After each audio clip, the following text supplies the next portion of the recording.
Il y a dans les évangiles des discussions violentes entre Jésus et les chefs religieux du peuple juif.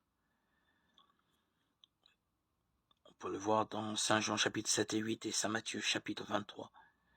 Ces polémiques reflètent aussi la tension qui existe à la fin du 1er siècle entre juifs et chrétiens au moment de la rupture définitive entre les deux communautés. Certes, toute la communauté chrétienne primitive était juive, mais ce fut le douloureux scandale des chrétiens du 1er siècle. Ceux qui auraient dû croire en l'envoyé de Dieu se détournèrent de lui.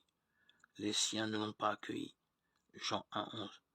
Les Juifs dans leur ensemble ne devinrent pas chrétiens. Romains 9, 1, 5. Malheureusement, cette déception religieuse se transforma en ressentiment meurtrier. Les chrétiens persécutèrent cruellement les Juifs. Le XXe siècle connut Auschwitz. Pourtant, spirituellement, nous sommes tous des sémites, faisant écho à la phrase de l'Évangile. Le salut vient des Juifs, Jean 4, 22. En aucun cas, les chrétiens n'ont le droit d'appeler les Juifs un peuple maudit.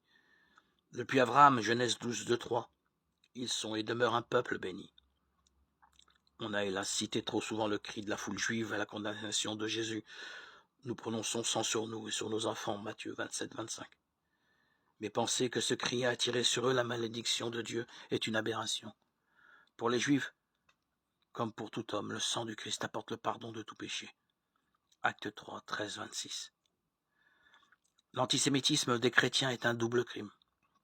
Attentat contre la dignité humaine et oublie que Jésus, Marie, les 12 étaient juifs. Certes, la foi en Jésus-Christ sépare chrétiens et juifs. Mais les racines chrétiennes sont juives, les ancêtres du peuple hébreu demeurent nos pères. 1 Corinthiens 10, 1, Romains 11, 17, 20.